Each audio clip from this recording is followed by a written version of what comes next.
जैसे बीमारियां बढ़ेंगी वैसे क्या होगा, नई नई बीमारियों पे यहां का खर्च बढ़ जाएगा, लोगों का जीवन संकट में पड़ता चला जाएगा। यानी जब लोगों का खर्च बढ़ता चला जाएगा, नया जीवन संकट में आएगा, तो सरकारों के ऊपर अनावश्यक दबाव आने शुरू हो जाएंगे, हॉस्पिटल में दबाव बढ़ना शुरू हो जाएगा, और जो विकास परक योजनाएं थी वो लोगों की जान बचाने में चली जाएगी, जैसा कोविड के दौरान हुआ था। उस समय किसी को ध्यान नहीं था कि कौन सी सड़क बनी, बिजली नहीं आई कि ना, पहले जान बचाए लोगों की। तो नतीजा क्या होगा, जो इकोनॉमिक ग्रोथ होगी वो आप बताइए ज्यादा होगी या कम होगी। जो आर्थिक विकास है इसके बाद, जब लोग अपना स्कूल एजुकेशन पे खर्च करने की बजाय अपनी जान बचाने पे खर्च करेंगे, तो इकोनॉमिक ग्रोथ यानी आर्थिक समृद्धि ज्यादा होगी या कम होगी, अब मुझे बताओ। आर्थिक समृद्धि कम होगी या ज्यादा होगी?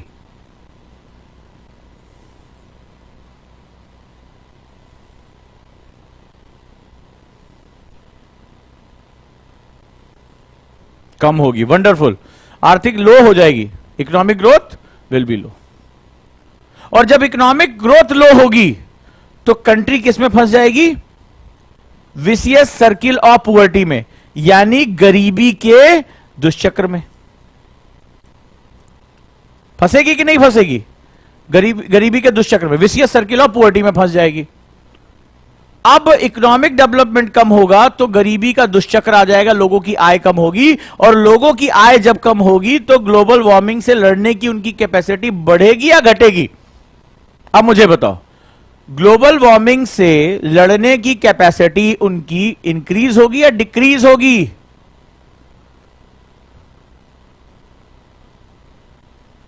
राइट, डिक्रीज हो जाएगी। वो अब क्लाइमेट चेंजेस से लड़ नहीं पाएंगे क्योंकि उनके पास पैसे नहीं है। वर्नेबिलिटी यानी संवेदनशीलता बढ़ जाएगी, और इससे आपके एक्सटेंशन पर क्वेश्चन मार्क आ जाएगा, आपका एक्सटेंशन जो है वो बढ़ जाएगा। तो ये हमारी स्थिति है। अब मैंने शुरू किया था एक शब्द वर्षा से, रेनफॉल से, और कितने टॉपिक कनेक्ट करते हुए चलाया। खत्म किया मैंने गरीबी के दुष्चक्र पे, इकोनॉमिक्स पे। तो आपने देखा कि गरीबी, अगर अब यूपीएससी यहां से क्वेश्चन बढ़ा है कि गरीबी का दुष्चक्र, विशियस सर्किल ऑफ पुअर्टी का एक कारण क्लाइमेट चेंज हो सकता है या डिस्ट्रक्शन ऑफ इकोनॉमिक ग्रोथ हो सकता है। तो यार ये कैसे होगा? ये ऐसे होगा, ये ऐसे। यही यूपीएससी का न्यू पैटर्न है।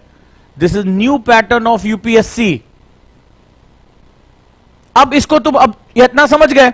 अब मेरे स्टूडेंट क्या होगा? अब थोड़ा सा और दिमाग लगाओ। अब मैं स्मार्ट स्टूडेंट चाहता हूं। गरीबी का दुष्चक्र आ गया, आपका सारा पैसा उस क्लाइमेटिक सिस्टम में जिसका आप पार्ट नहीं हो उससे लड़ने में आपका चला जा रहा है। बीमारियां नई नई आ रही हैं, आपकी फसल खराब हो गई, मिट्टी अपना स्ट्रक्चर चेंज कर रही क्योंकि मिट्टी तो शुष्क थी। अब ये सब चेंज होना शुरू हो गया। अब मेरा स्मार्ट स्टूडेंट आज बताएगा what happened to the education and health. अब मैं देखो कहीं और लेके जा रहा हूं। बारिश से शुरू किया था, इस क्षेत्र की शिक्षा और स्वास्थ्य पर क्या फर्क पड़ेगा? बढ़ जाएगी मुझे लगता है। क्या कहते हो, बढ़ जाएगी? बढ़ जाएगी। इस क्षेत्र में सभी बच्चे, क्योंकि अब नई नई बीमारियां आ रही हैं, नए नए वायरस आ रहे हैं, बच्चे बीमार पड़ना शुरू हो जाएंगे, तो उनकी एजुकेशन तो बढ़ जाएगी मुझे लगता है ना? होगा? शाबाश, पॉलिसी मेकर ने लिखा लो हेल्थ एंड एजुकेशन। वंडरफुल, हो गया दिस। अब सोचो अगर तुमसे यह क्वेश्चन पूछा जाए कि ग्लोबल वार्मिंग के कई कारणों में, कई प्रभावों में, कई इफेक्ट्स में एक प्रभाव लो एजुकेशन एंड जो है लो हेल्थ हो सकता है, तो कहोगे इसका कोई रिलेशनशिप ही नहीं आ रहा है। क्योंकि हमें तो यह पढ़ाया गया है ना कन्वेंशनल रूप से कि इससे फसलें खराब हो सकती हैं, इससे मौसम का पैटर्न बदल जाएगा। But how it is connected to the low education and low health?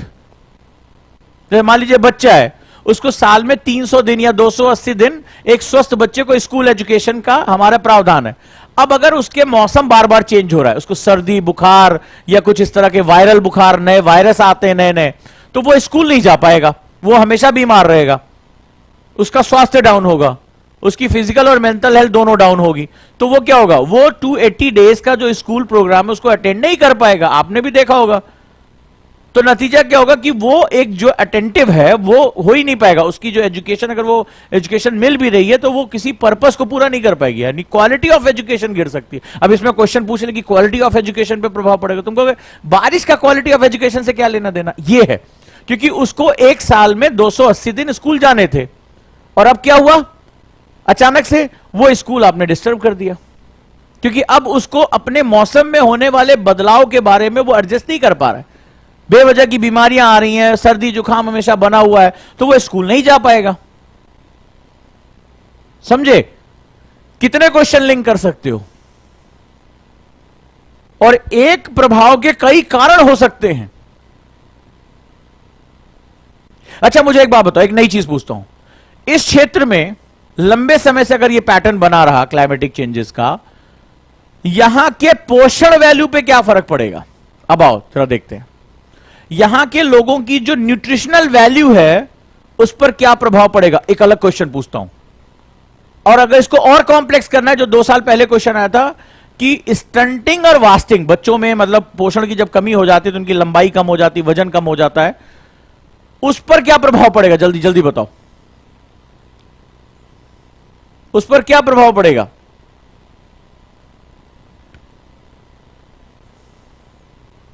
शाबाश खुशी, वेरी गुड बेटा,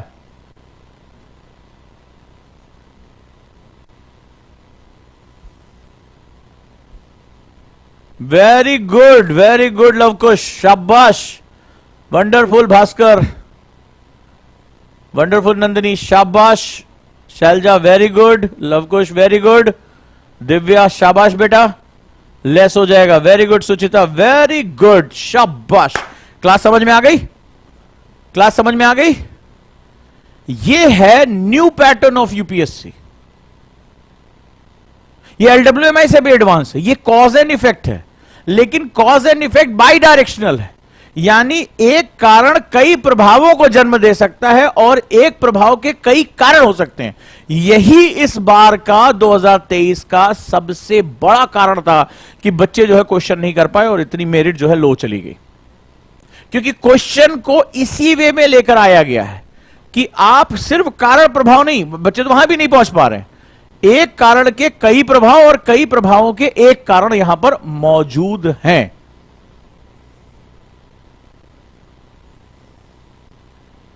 राइट, ये अगर आपका पढ़ने का स्टाइल है, श्योर शॉर्ट सिलेक्शन है, श्योर शॉर्ट सिलेक्शन है,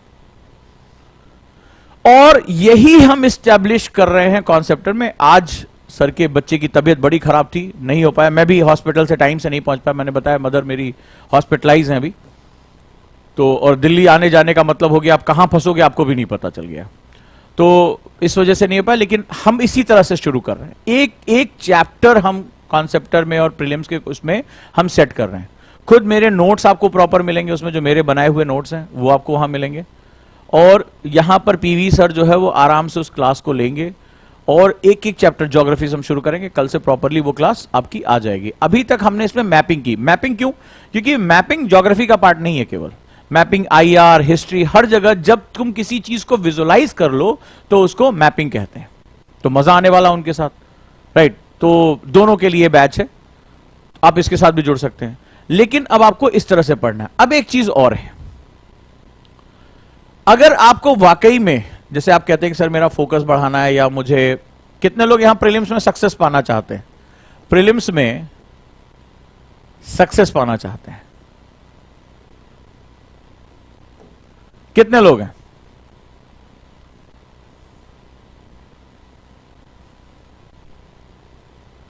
पीवी सर बहुत मजेदार टीचर, एकदम स्मूथ वे में मजा आ जाएगा, ज्योग्राफी तुम्हें पढ़ना नहीं दिखना शुरू हो जाएगी।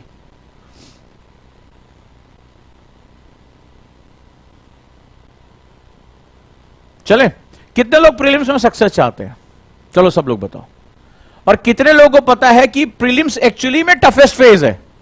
सबसे मजेदार बात है, किसके दिमाग में यह क्लियर है कि सबसे टफेस्ट अगर कोई है तो प्रीलिम्स है। किसको किसको ये क्लियर है? क्यों? क्योंकि इसमें फेलियर रेशियो 98.6% का है, बाकी में तो 33% है।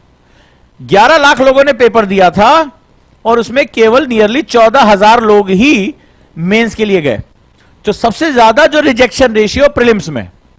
तो इसको तैयार करने के लिए अब पुराने मेथड से बाहर आना पड़ेगा, पुराने मेथड से बाहर आना पड़ेगा। आप में से कितने लोगों ने मेरी जो क्लास चल रही है 199 रुपए की एस जयशंकर की द इंडिया वे ज्वाइन की है? आज इतना डिस्कशन हुआ कि न्यूज़पेपर पढ़ने का तो मैं टाइम ही घटा दूंगा, इतने नए नए वर्ड से मैंने परिचित कराया। कितने लोगों ने द इंडिया वे 199 रुपए, मतलब कीमत भी ऐसी रखी कि सोचना ना पड़े।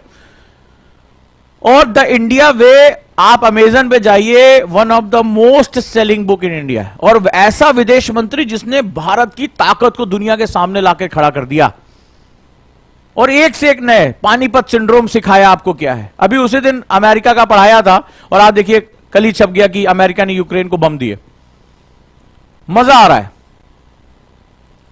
अब एक चीज बड़ी इंपॉर्टेंट है, किसको किसको ये चीज पता चल रही? Prelims one of the toughest. अब देखो प्रीलिम्स को, जैसे एक कोर्स है हमारा, तो हम इसके साथ आगे बढ़ रहे हैं, तो हमारा एक प्रीलिम्स में फॉरवर्ड मेथड चलेगा। लेकिन तुम्हें आज की क्लास से क्या लगा कि अगर हमें इस तरह का कॉज एंड इफेक्ट का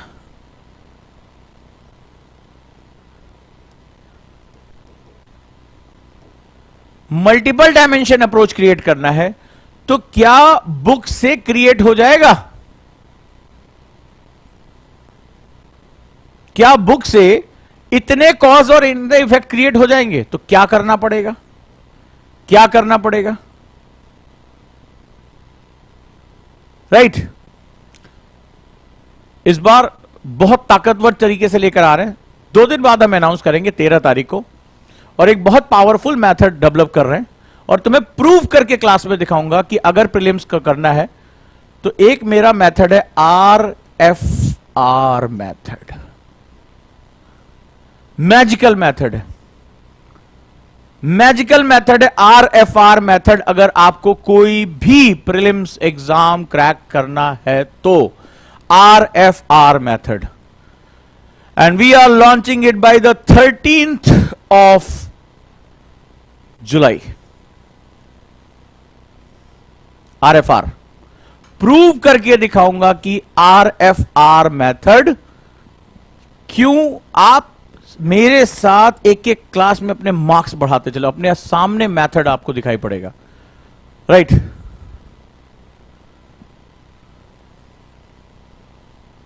तो RFR we are going to launch by the 13th of July. मजा आने वाला है। राइट कल मॉम को ऑपरेशन भी हो जाएगा, मदर का, तो मैं परसों से जो है डे आफ्टर टुमारो हम उसको लॉन्च करेंगे, 13 से लॉन्च करेंगे, थर्सडे से।